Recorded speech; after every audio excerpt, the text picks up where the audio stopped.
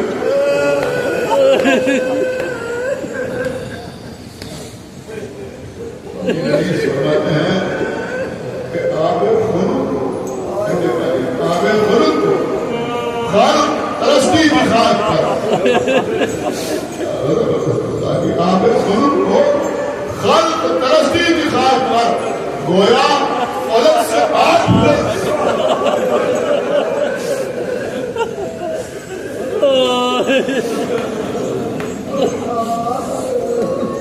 اللہ اکبر۔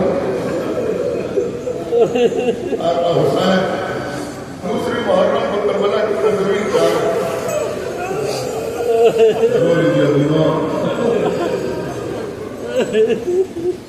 جیسے لشکر آنا شروع ہوا،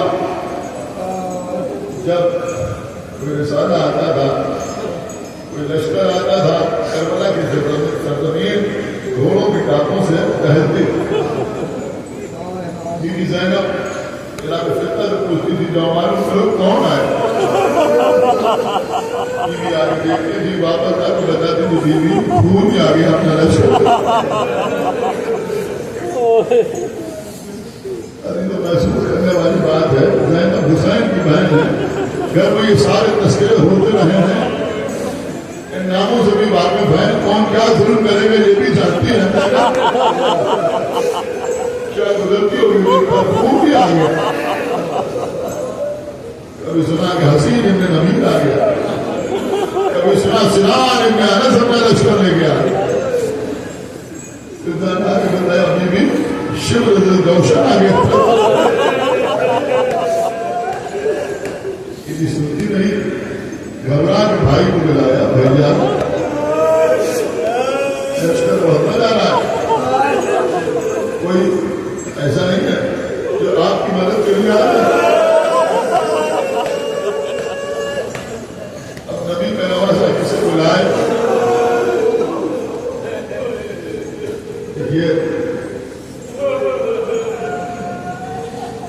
کربلا والوں سے کسی کی مثال نہیں ہے، یہ بے مثال تو ہے، ہر بوڑھا حبیبی میں مظاہر نہیں ہو سکتا، ہر جوان علی اکبر نہیں ہو سکتا، ہر ششمہا علی اصغر نہیں ہو سکتا۔ میں اس سے حبیب بن مظاہر کا مرتبہ، حبیب بن مظاہر کا مرتبہ یہ ہے کہ حسین مدینہ سے کربلا تک آئے، ہر ایک سے کہا واپس چلے جا، واپس چلے جا، واپس چلے جا، واپس چلے جا، ایک حبیب ہے جس سے کہنا کہا جا،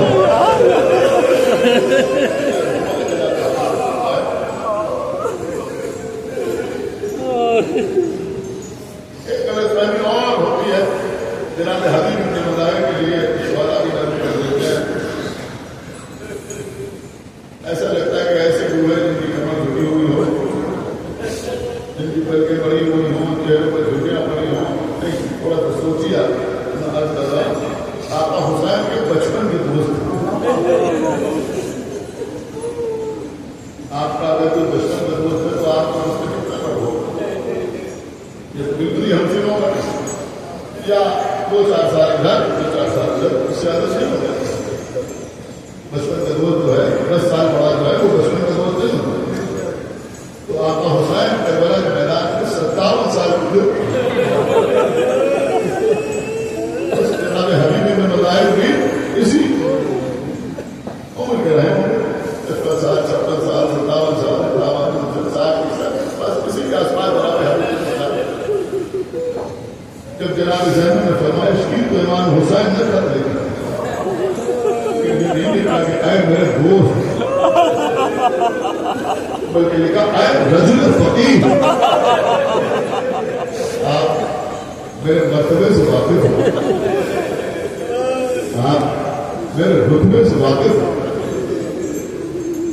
نرمہ حاضر نے گرفتار کیا ہماری مدد کے لیے نہ آئیے، آصف خط لے کر روانہ ہوا،